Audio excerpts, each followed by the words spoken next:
ओम श्री परमात्मने नमः। ओम श्री गुरुभ्यो नमः। ओम श्री ऋषिभ्यो नमः। ओम सहनाववतु सहनौ भुनक्तु सह वीर्यं करवावहै तेजस्विनावधीतमस्तु मा विद्विषावहै। ओम शांति शांति शांति।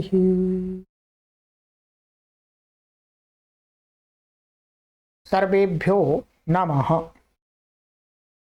देववाणी संस्कृतम यूट्यूब चलदृश्यं प्रति भवतां भवतीनां च हार्दं स्वागतम।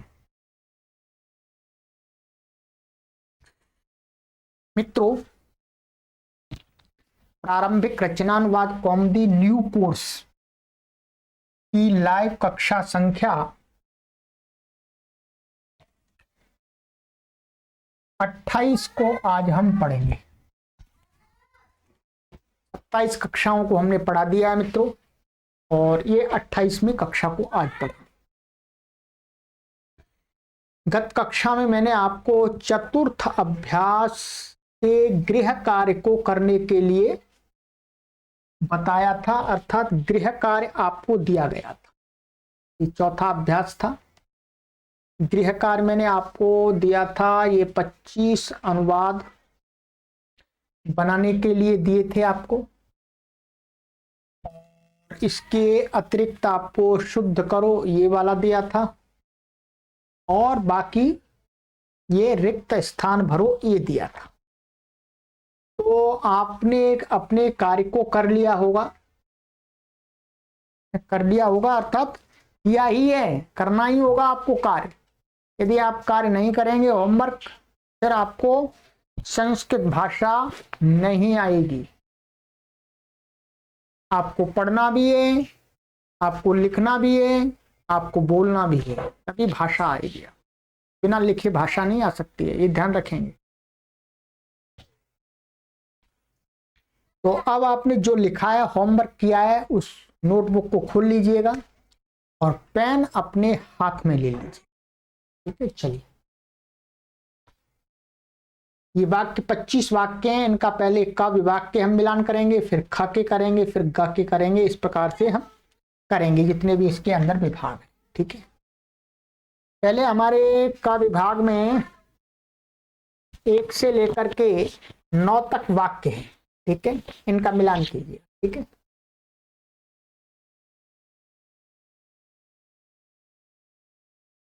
लीजिए। चतुर्थः अभ्यासः, चौथा अभ्यास।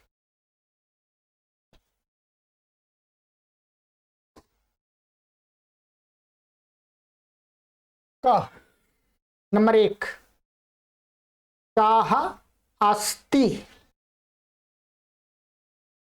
2, तौ कुत्र स्तः। 3, बालकाः अत्र सन्ति। 4, त्वं कुत्र असि। 5, युवाम् अत्र स्तः। 6, यूयं कुत्र स्तः। 7, अहं बालकः अस्मि। 8, आवाम् अपि अत्र एव स्वः। 9, वयं मनुष्याः स्मः। चलिएगा, ये क विभाग का मिलान हो गया मित्रों। अब इसके बाद में ख विभाग में 10 से लेकर के 15 तक के वाक्य है। चलिएगा, इनका मिलान कीजिएगा। ख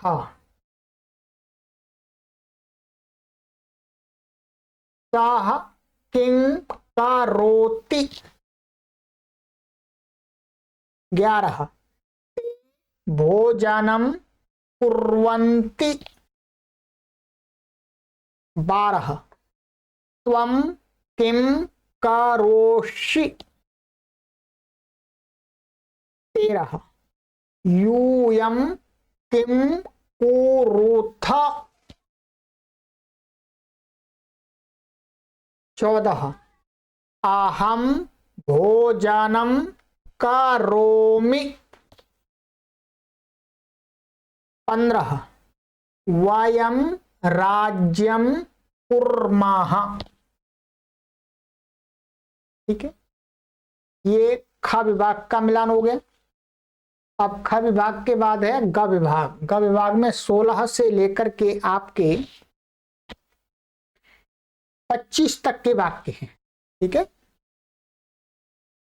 10 वाक्य हैं आपके। चलिएगा, मिलान कीजिएगा।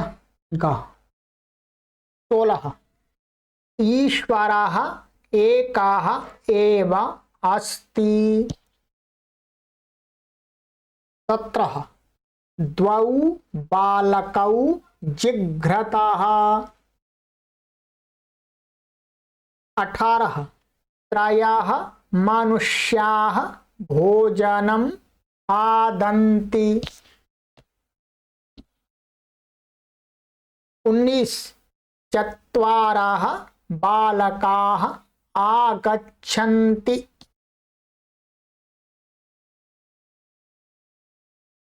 20 पंच पुस्तकानि पंच च पुष्पाणि अत्र सन्ति।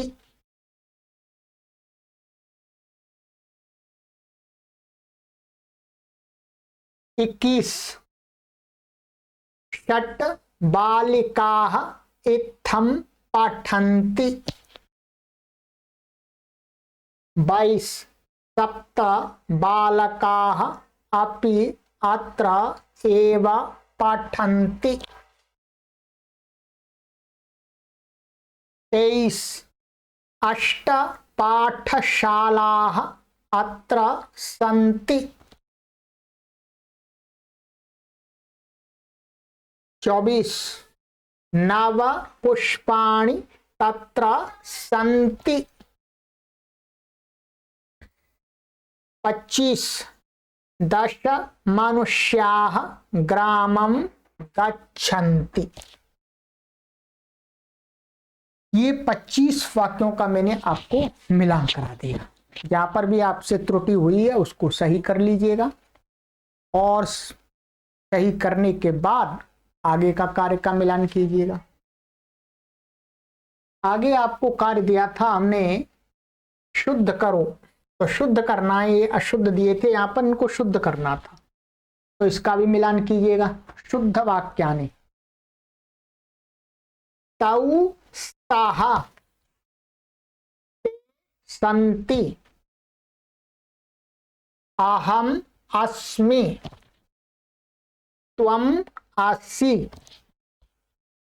ते कुर्वन्ति त्वं करोषि वयं कुर्मः। ठीक है, ये शुद्ध कर दिए मैंने। आगे इसके कार्य आपको दिया गया था कि 1 से 10 तक की गिनती के 10 वाक्य बनाने। ये आपने स्वयं बनाए होंगे, आप ही स्वयं मिलान करेंगे। ठीक है, तो सभी लोग अपने अनुसार बनाएंगे। ठीक है, बस केवल ये ध्यान रखना है कि 1 से लेकर के 10 तक की गिनती के जो शब्द हैं उनको वाक्य में प्रयोग करना है। ठीक है, एग्जाम्पल के लिए कई शब्द आपके इस अनुवादों में आ गए हैं, उसी प्रकार से बनाना है आपको। ठीक है, चलिए दूसरा, आपको अस और क्री धातु के लटके रूप लिखो, ये लिखा दिए थे हमने। विभक्ति और कारकों के नाम तथा उनके चिन्ह बताओ, ये भी हमने आपको पढ़ा दिया है, आपको लिखने की आवश्यकता नहीं है। चलिएगा, अब आगे का कार्य था अंतिम आपका इसका, रिक्त स्थान भरो। रिक्त स्थानों को भरना है, लट लकार से भरना है। तो यहां देख लीजिएगा, मिलान करते जाइएगा। देखिए, रिक्त स्थान पूर्ति ही, संस्कृत में बोलेंगे तो रिक्त स्थान पूर्ति ही। एक, साह अत्र अस्ति, तो अस्ति यहां भरा गया, सभी क्रियापद भरे गए। दो, ते अत्र सन्ति। तीन, त्वम असि। चार, अहम अस्मि। पांच, सः किम करोति। छह, त्वम किम करोषि।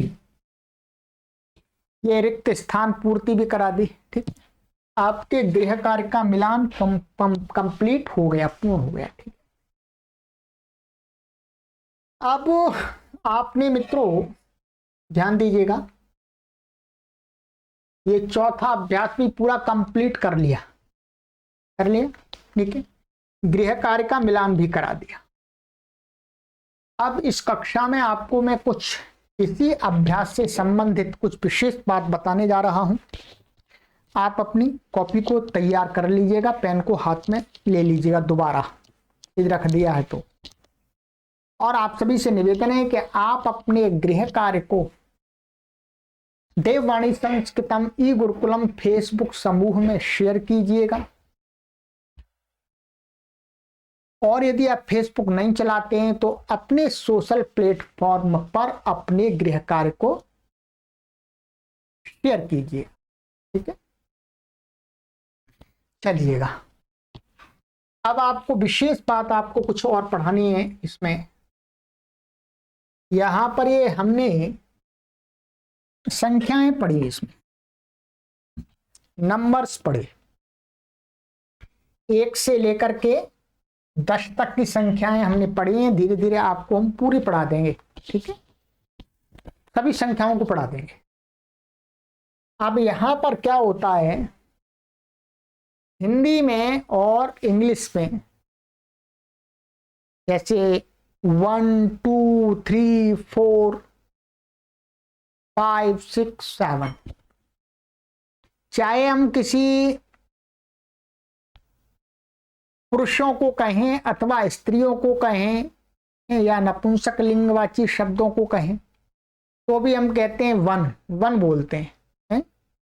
वन पेन, वन बुक, ऐसे बोलते हैं। एक पुस्तक, एक पेन। ठीक है, एक आदमी, एक औरत है, वन लेडी, वन जेंट, समान होता है एक शब्द।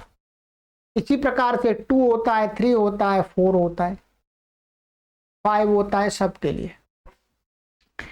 संस्कृत में थोड़ा सा अंतर है। क्या है, संस्कृत भाषा में थोड़ा सा अंतर है। वो अंतर आप धीरे धीरे समझ जाएंगे। एकदम यदि आपको आज की कक्षा में वो अंतर समझ में नहीं आए तो आपको कंफ्यूज्ड नहीं होना है, क्योंकि ये बात मैं अपनी तरफ से बता रहा हूं आपको। ये बात आगे चल के आएगी। ठीक है, और मैं अभी आपको अभी बता रहा हूं। जैसे यहां पर ये जो शब्द दिए, एकाह द्वौ त्रयाः चत्वारः, यहां तक ये जो 4 संख्याएं हैं, ये जो 4 संख्याएं दी हैं, ये शब्द कैसे हैं, पुल्लिंग हैं। क्या है ये, पुल्लिंग। ये पुल्लिंग है। अभी आपको हमने बताया नहीं था, आप बताएंगे आज। ठीक है, ये पुल्लिंग है। ठीक है, एकाह पुरुषः, माने पुरुष को कहेंगे तभी एकाह लगेगा। संस्कृत भाषा में क्या होता है, जो ये 4 संख्याएं हैं, 1 2 3 4, इन 4 संख्याओं के 3 लिंग होते हैं। माने ये पुल्लिंग में अलग होगी, पुल्लिंग में तो यहां लिखा हुआ है, नपुंसक लिंग में अलग बनेगी और स्त्रीलिंग के लिए अलग बनेगी। केवल 4 तक, 4 तक, 4 से आगे तो समान है। जैसे पंच है तो पंच चाहे पुल्लिंग हो चाहे स्त्रीलिंग हो चाहे नपुंसकलिंग हो, सब में समान ही रहेगा।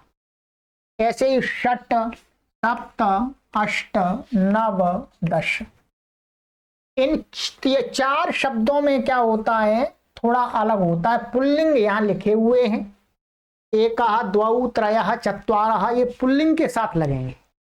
यदि स्त्रीलिंग मानिएगा, देखिएगा हम कहते हैं एकः बालकः, माने एक बालक। ये बालक क्या है, पुल्लिंग है, इसलिए यहां पर एक आ गया। अब इसके स्थान पर मानिएगा यहां पर हमने लिख दिया बालिका, माने हम कहना चाह रहे हैं एक बालिका। तो अब यहां पर क्या लगेगा, क्या आप एक लगाएंगे, ऐसा लगाएंगे तो ये गलत हो जाएगा। क्यों? क्योंकि ये है पुल्लिंग और ये है स्त्रीलिंग शब्द बालिका।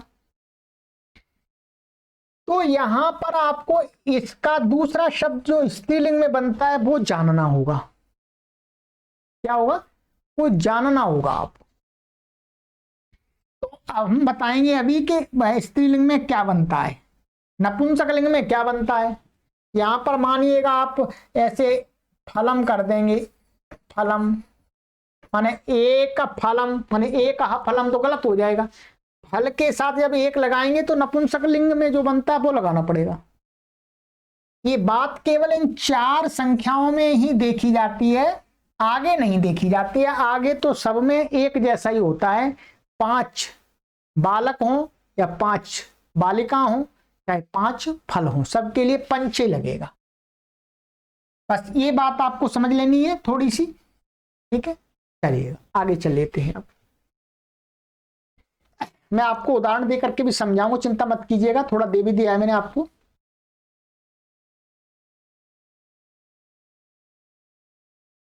देखिए लिख लीजिएगा आप अपनी कॉपी पर, यहां पर आपके लिए मैंने तैयार किया हुआ है।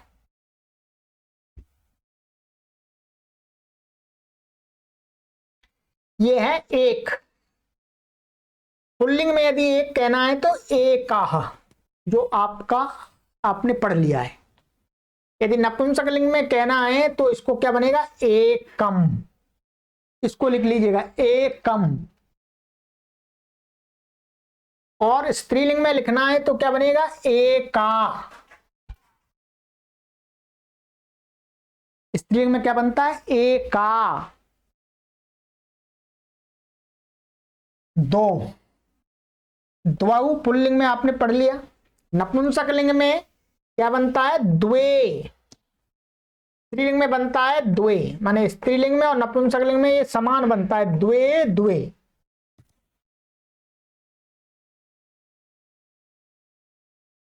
तीन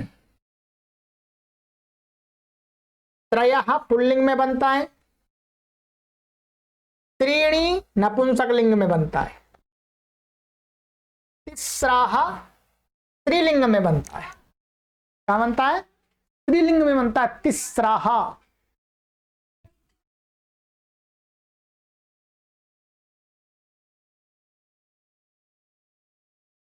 ठीक। 4 चत्वारः पुल्लिंग में बनता है, चत्वारी नपुंसकलिंग, चतस्राः स्त्रीलिंग।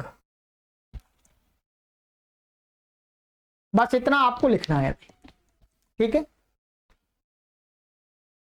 एकः एकम एका द्वौ द्वे द्वे त्रयः त्रीणि तिस्रः चत्वारः चत्वारि चतस्रः।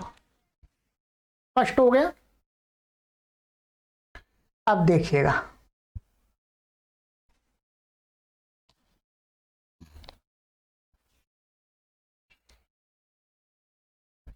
इसके आगे के शब्द, इसके आगे के शब्द क्या है देखिएगा।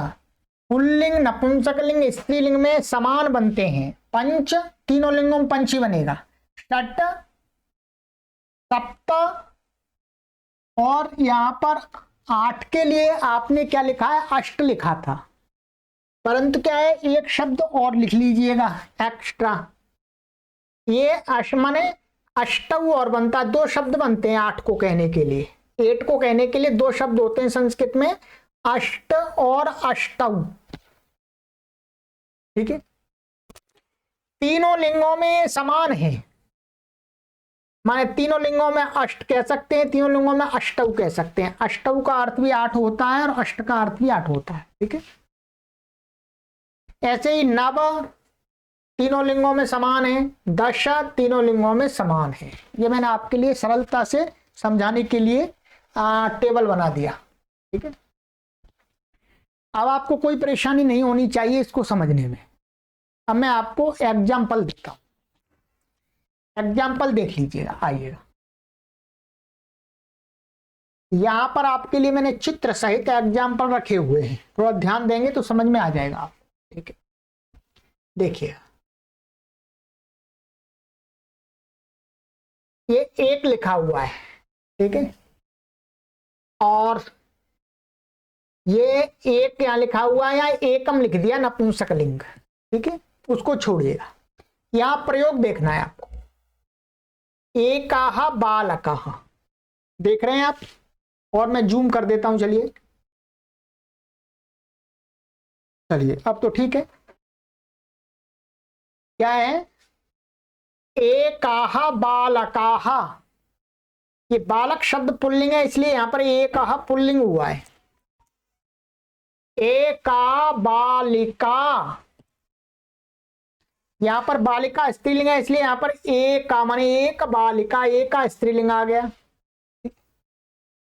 एकम पुष्पम, क्या है, ये पुष्पम नपुंसकलिंग है तो एकम नपुंसकलिंग आ गया। अंतर समझ में आना चाहिए आपको, बिल्कुल 100%। ठीक है, इस प्रकार से आपको प्रयोग करना है इनका। ठीक है, एकाह बालकाः, एका बालिका, एकम पुष्पम। ठीक है, अब दो के लिए देखिएगा, दो, द्वौ गजौ, तो गज शब्द क्या है, पुल्लिंग है, तो क्या आया, द्वौ गजौ। द्वे महिले, अब देखिए महिला शब्द है यहां पर, महिला जैसे रमा है वैसे महिला है, तो महिला, तो महिला का द्विवचन में क्या बनता है, महिले बनता है द्विवचन में। दो को कहना है द्विवचन आएगा तो यहां लगेगा द्वे महिले, द्वे महिलाएं माने दो स्त्रियां। द्वे नेत्रे, नेत्र शब्द नपुंसकलिंग है, नेत्रम, तो दो को कहने के लिए गृहम के समान रूप चलता है इसका, तो नपुंसकलिंग में द्विवचन में क्या बनेगा, प्रथमा व्यक्ति नेत्रे, तो क्या बनेगा, द्वे नेत्रे। तो अब ये नपुंसकलिंग आ गया, स्त्रीलिंग और नपुंसकलिंग में समान बनता है। ठीक है, चलिएगा और देखिएगा, तीन, तीन का देखिएगा, त्रयः पुरुषाः, क्या, त्रयः पुरुषाः, पुल्लिंग है इसलिए त्रय पुल्लिंग है। तिस्रः महिलाः, तीन स्त्रियां। त्रीणि पुस्तकानि, तीन पुस्तकें, पुस्तक शब्द कैसा है, नपुंसकलिंग, त्रीणि पुस्तकानि। चलिएगा और देखिएगा, चार, चत्वारः सैनिकाः, चार सैनिक, सैनिक शब्द कैसा है, पुल्लिंग है तो चत्वारः सैनिकाः, ये चत्वारा दिख रहे हैं आप, सैनिक हैं एकदम। चतस्रः मालाः, ये मालाएं, गार्लैंड, तो ये माला शब्द स्त्रीलिंग है तो ये चतस्रः माला, चतस्र आ गया। चत्वारि कंदुकानि, कंदुकानि माने गेंद, तो कंदुक शब्द है वो कंदुकम नपुंसकलिंग है। तो चत्वारी कंदुकानी, तो 4 गेंदें, तो ये चत्वारी आ गया नपुंसकलिंग का। ठीक है, गृहम के समान रूप चलेंगे इनके, इसका। ठीक है, चत्वारी कंदुकानी। बस इतने में आपको अंतर समझना है कि स्त्रीलिंग, पुल्लिंग, नपुंसकलिंग में भेद होता है। आगे की संख्याएं समान होती हैं, चाहे स्त्रीलिंग हो, चाहे पुल्लिंग हो, चाहे नपुंसकलिंग हो, जो 10 तक हमने पढ़ा है। ठीक है, चलिएगा आगे। अब देखिएगा 5 पंच शुकाह, ये पुल्लिंग है, 5 तोते। पंच छात्रा, छात्रा शब्द, ये छात्रा है, यहाँ पर छात्रा शब्द है, तो छात्रा है माने गर्ल स्टूडेंट्स, तो पंच छात्रा तो भी पंच ही रहेगा। पंच पर्णानी, पर्ण का अर्थ होता है पत्ते, नपुंसकलिंग है, तो 5 पत्ते। तो पंच पंच पंच तीनों लिंगों में समान ही है, इनमें कोई परिवर्तन नहीं है। ठीक है, आइएगा और देखिएगा। षट 6, षट सिंह, ये हलंत है यहाँ पर। ठीक है, षट सिंह 6 शेर, ये पुल्लिंग है। षट सारिका 6 गोरैया चिड़िया, तो ये स्त्रीलिंग है। षट फलानी 6 फल, ये नपुंसकलिंग है। और देखिएगा 7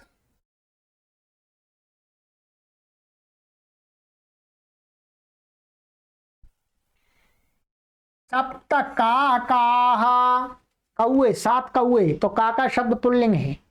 सप्त लेखन्या, लेखन्या, ये गलत लिखा है यहाँ पर, लेखन्या होगा। ठीक है, अभी आपको हो सकता है ये समझ में नहीं आएगा, इसको बस इतना समझना, लेखनी शब्द है। क्या शब्द है? लेखनी, ये स्त्रीलिंग है, इसका बहुवचन में लेखन्या बनता है। ठीक है, आगे आप याद करेंगे तब। तो 7 लेखनी माने पेन। सप्त नक्षत्राणी, तो नक्षत्र शब्द है, नपुंसकलिंग है, तो भी सप्त ही रहेगा। 7 नक्षत्र। 8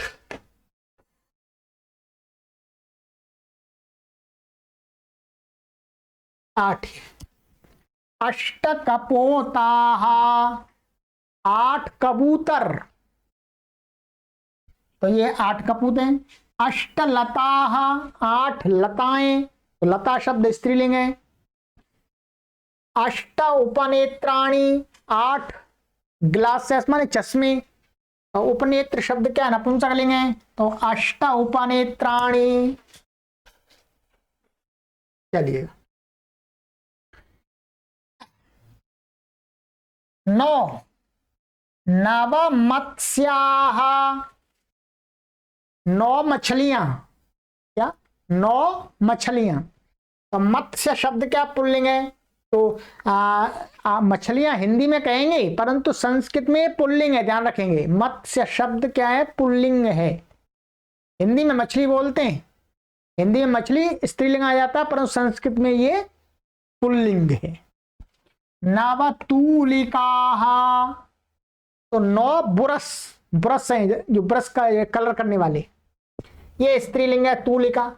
नव मोदकानी, 9 लड्डू है, 9 लड्डू, तो मोदक शब्द क्या? नपुंसकलिंग है, तो देखिएगा। अब आ जाइएगा 10 अंतिम।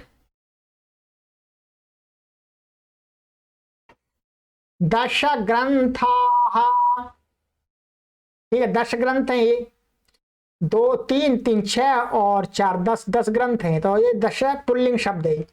10 मक्षिकाः, 10 मक्खियां, ये स्त्रीलिंग है। 10 छत्राणी, 10 छाते, तो ये नपुंसकलिंग है। तो 5 से लेकर के 10 तक की संख्याएं तीनों लिंगों में समान होती हैं, और 1 से लेकर के 4 तक की संख्याएं तीनों लिंगों में अलग अलग होती हैं। ये समझ में आ गया, ध्यान देंगे। ये जो मैंने आपको जो संख्याएं सभी लिखाई हैं, इसको भी ध्यान रखेंगे, नहीं तो आप कहीं फिर ये सभी जो हैं ये प्रथमा विभक्ति के रूप हैं। ये इनके भी सभी विभक्तियों में रूप चलते हैं। क्या है? इन शब्दों के भी सभी विभक्तियों में प्रथमा विभक्ति, द्वितीय विभक्ति, तृतीय विभक्ति, चतुर्थी, पंचमी, षष्ठी, सप्तमी, संबोधन, सब में रूप चलते हैं। ये जो आपको यहां पर लिखाए हैं ये किसके लिखाए हैं? प्रथमा विभक्ति के लिखाए हैं। ये एकदम प्रथमा विभक्ति। द्वितीय, तृतीय, चतुर्थी में क्या बनता है ये आगे चल के पढ़ेंगे। अभी ये प्रथमा विभक्ति के रूप हैं। ठीक है, इसमें संख्याओं के तीनों वचन नहीं होते हैं, ध्यान देंगे। क्या? संख्याओं के तीनों वचन नहीं होते हैं। प्रत्येक संख्या के, प्रत्येक संख्या का ये एक संख्या एक वचन में ही रहेगी, दो संख्या द्विवचन में ही रहेगी और तीन बहुवचन में रहेगी। तीन से आगे की जो 10 तक संख्याएं हैं वो बहुवचन में ही रहेंगी। ठीक है, नहीं तो आप इसका कहें द्विवचन क्या है, इसका एक वचन क्या है, नहीं। एक को कहने वाला एक वचन ही होगा, दो को कहने वाला द्विवचन ही होगा और दो से आगे सभी बहुवचन होंगे, उनके द्विवचन और एक वचन नहीं होंगे। ये भी समझ लीजिएगा। ठीक है, तो ये मैंने आपको नंबर्स बता दिए 10, इनको आपको याद रख लेना है। इसके साथ एक विशेष बात और आपको पढ़ते जाना है।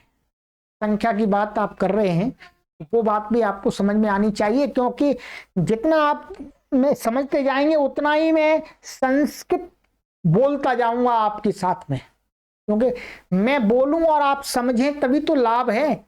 मैं बोलता रहूं और आप समझे ही नहीं तो क्या लाभ है? कुछ नहीं। तो आप समझें, इसके लिए मुझे क्या करना होगा? मुझे आपको पहले पढ़ाना होगा। मैं संस्कृत भाषा को बोलूं और आप उसे समझें, उसके लिए मुझे क्या करना होगा? पहले बोलने से, मेरे बोलने से पहले आपको मुझे पढ़ाना होगा और आपको पढ़ना होगा। ठीक है, एक क्या है मित्रों, देखिएगा। एक का अर्थ क्या है? एक। दो का अर्थ क्या है? दो। त्रयः का, तीन का अर्थ क्या है? तीन।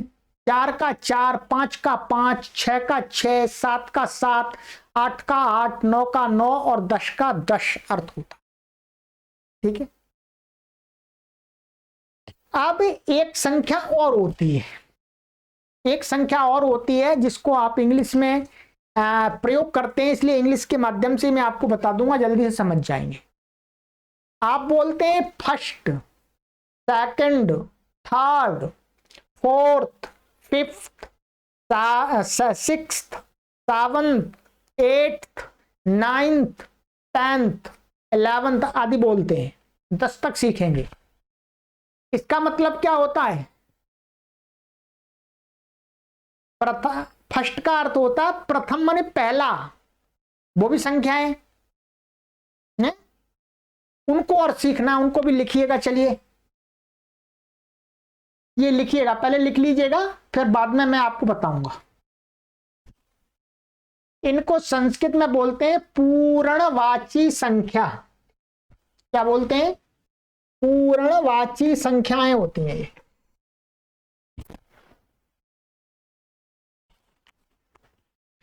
पूर्णवाची संख्या होती हैं। ये क्या है?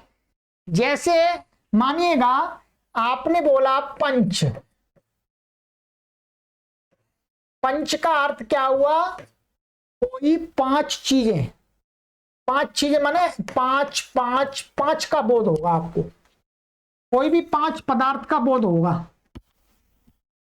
परंतु आप जब कहते हैं पांचवी, क्या पांचवी, तो क्या क्रम में हम फिर लगाते हैं। पांचवी का अर्थ होता है एक, परंतु वो क्रम में पांचवी होती है।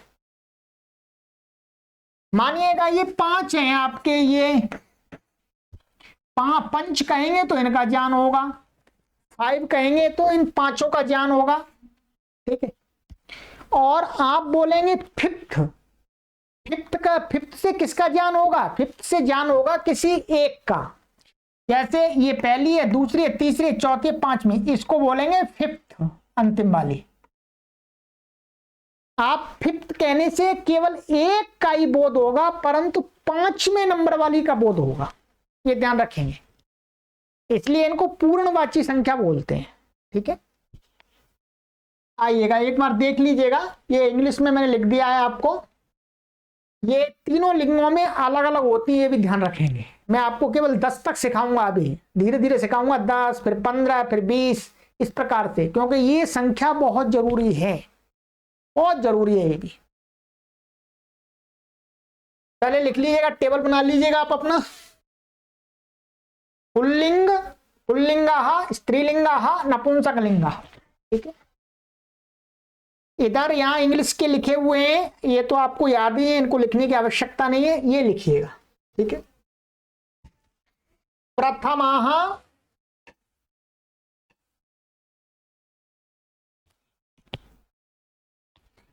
प्रथमा स्त्रीलिंग में, प्रथमम नपुंसकलिंग में, द्वितीयाः पुल्लिंग, द्वितीया स्त्रीलिंग में, द्वितीयम नपुंसकलिंग में। ये थर्ड, ये सेकंड होगा, थर्ड। तृतीया, तृतीया, तृतीयम, चतुर्थः, चतुर्थी, चतुर्थम,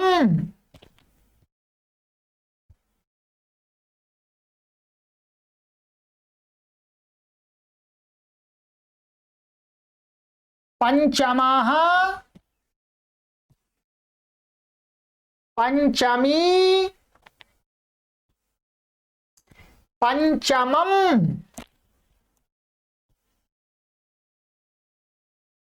सिक्स्थ, षष्ठः, षष्ठी, षष्ठम,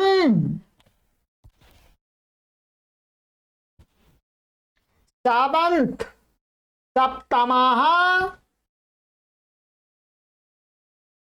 सप्तमी, सप्तमम,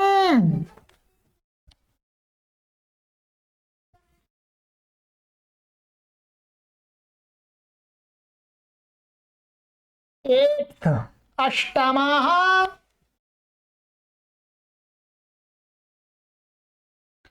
अष्टमी, अष्टमम,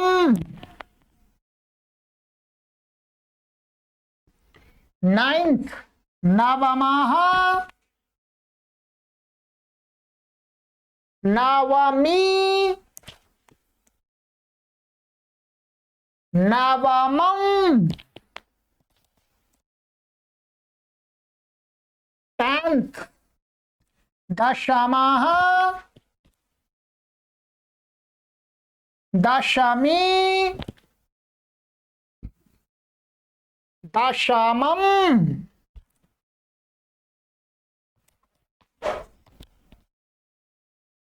अब वैसे आप समझ गए होंगे,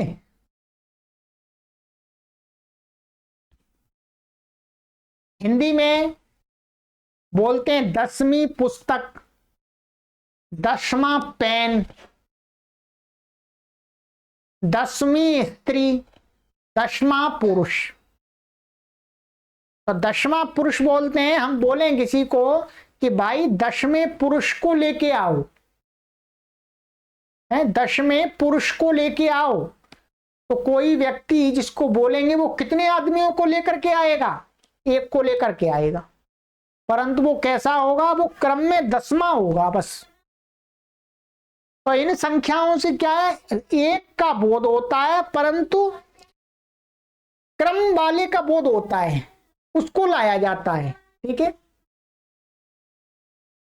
तो इनमें संस्कृत में तीनों लिंगों में, हिंदी में भी अलग 2 लिंगों में होता है, दशमा दशमी, पांचवा पांचवी, पहला पहली, दूसरा दूसरी, तीसरा तीसरी, चौथा चौथी, छठा छठी, है? इस प्रकार से संस्कृत में 3 लिंग होते हैं, तो 3 लिंगों में है ये। यदि आप किसी पहले पुरुष को बुलाना चाह रहे हैं, माने जो वस्तु है उसको कहने वाला शब्द यदि पुल्लिंग है, उसको बुलाना चाह रहे हैं, तो उसके साथ में ये लगेगा। और कोई स्त्री है, स्त्रीवाची शब्द है, तो उसके साथ में प्रथमा लगेगा। अभी मैं उदाहरण 1-2 बता दूंगा। और यदि नपुंसकलिंग है तो ये लगेगा प्रथमा। ध्यान देंगे, ये जो मैंने आपको लिखाया है, ये क्या है? प्रथमा विभक्ति के रूप हैं। ये क्या है? प्रथमा विभक्ति के रूप।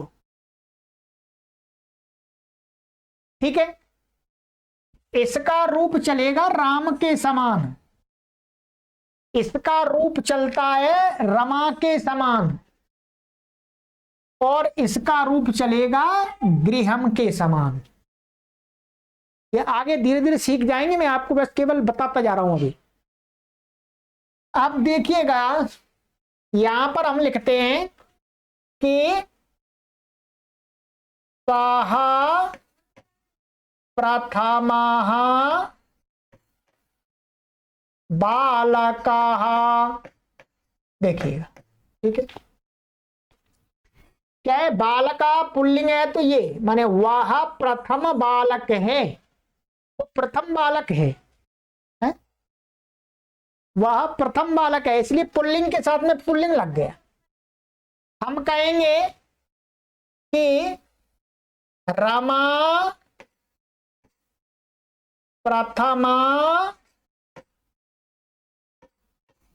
बालिका। इसका अर्थ क्या? रमा पहली बालिका है, रमा वहां पर पहली बालिका है उस स्कूल में, कहीं पर भी कुछ भी कहते हैं। और यदि इसका करेंगे, इसके लिए आप बना सकते हैं कि यह मने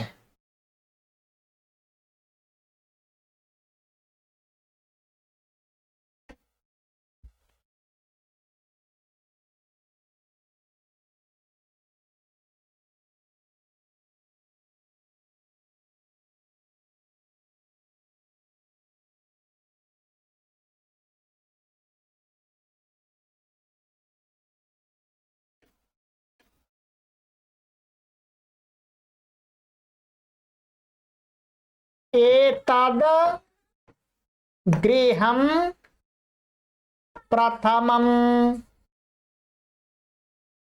अभी आपको ये नहीं समझ में आएगा, एतद माने यह अर्थ होता है, आगे पढ़ेंगे आप। यह घर पहला है, पहला घर है ये, ठीक है। तो ये गृहम नपुंसकलिंग है, इसलिए आगे यहां पर ऐसा भी लिख सकते हैं, एतद प्रथमम गृहम, ऐसा भी लिख सकते हैं आप, इसको ऐसा भी लिख सकते हैं, 2 तरीके से लिख सकते हैं, वो परेशानी है। एतत् प्रथमम गृहम। अब गृहम नपुंसकलिंग है, इसलिए आ गए, माने यह पहला घर, ठीक है। इस प्रकार से आपको प्रयोग करना है। अब मानिएगा हम अभ्यास पढ़ रहे हैं इस पुस्तक के, हमने पहला अभ्यास पढ़ा, तो हम क्या कहेंगे? प्रथमाः अभ्यासाः। अभ्यास पुल्लिंग है, इसलिए प्रथमाः अभ्यासाः। और कक्षा लगाएंगे, कक्षा माने पहली कक्षा, तो क्या करेंगे? प्रथमा कक्षा, ठीक है। ऐसे द्वितीयः अभ्यासाः, तृतीयः अभ्यासाः, तीसरा अभ्यास, चतुर्थः अभ्यासाः, चौथा अभ्यास। 4 अभ्यास पढ़ लिए। अब आप समझ जाएंगे, प्रथमः अभ्यासः, द्वितीयः अभ्यासः, तृतीयः अभ्यासः, चतुर्थः अभ्यासः। अब मैं आपको अगली बार बोलूंगा पंचमः अभ्यासः। पंचमः अभ्यास का अर्थ होगा पांचवा अभ्यास।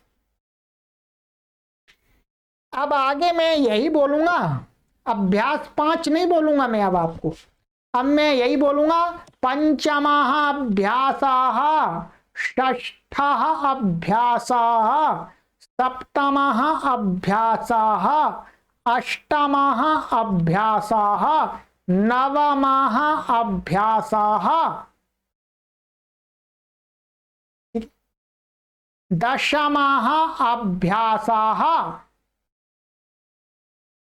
इसी प्रकार से कक्षा संख्या बोलूंगा तो कक्षा बोलूंगा प्रथमा कक्षा, द्वितीया कक्षा, तृतीया कक्षा, चतुर्थी कक्षा, पंचमी कक्षा, सप्तमी कक्षा, अष्टमी कक्षा। कक्षाओं की संख्या अभी अधिक हो गई है। आज हम 28वीं पढ़ रहे हैं, पर हमने गिनती तो आपको 10 तक पढ़ाई है अभी। तो कक्षाएं आपको आगे सिखा देंगे धीरे धीरे, हम बोलते जाएंगे तो आप अपने आप सीख जाएंगे। ठीक है, तो इन शब्दों को आपको स्मरण रखना है। 10 तक मैंने आपको सिखाया है। ठीक है, आप हिंदी में भी बहुत प्रयोग करते हैं। हम बोलते हैं प्रथमा तिथि, द्वितीया तिथि, तृतीया तिथि, चतुर्थी तिथि, पंचमी, षष्ठी सप्तिथि, सप्तमी तिथि, अष्टमी तिथि, नवमी तिथि, दशमी तिथि। तिथि शब्द क्या है? स्त्रीलिंग है, इसलिए स्त्रीलिंग आता है। ठीक है, चलिएगा, तो ये आज का अभ्यास इतना ही करते हैं। ठीक है, इतना आप तैयार कीजिएगा। ये जो संख्या वाली बात बताई है, वैसे मैंने आपको सरल ढंग से समझाया है, आपको समझ में आना चाहिए। यदि कहीं पर यदि कमी बेशी रहती है, थोड़ा कम समझ में आता है, तो चिंता की बात नहीं है, क्योंकि ये आगे पढ़ाया जाना है। बार बार हम प्रयोग करेंगे तो अपने आप समझ में आ जाएगा। ठीक है, चलिए, तो आगे की कक्षा में मिलते हैं मित्रों। अब हमारा अभ्यास है पंचमः अभ्यासः। चलतु सर्वेभ्यो नमः।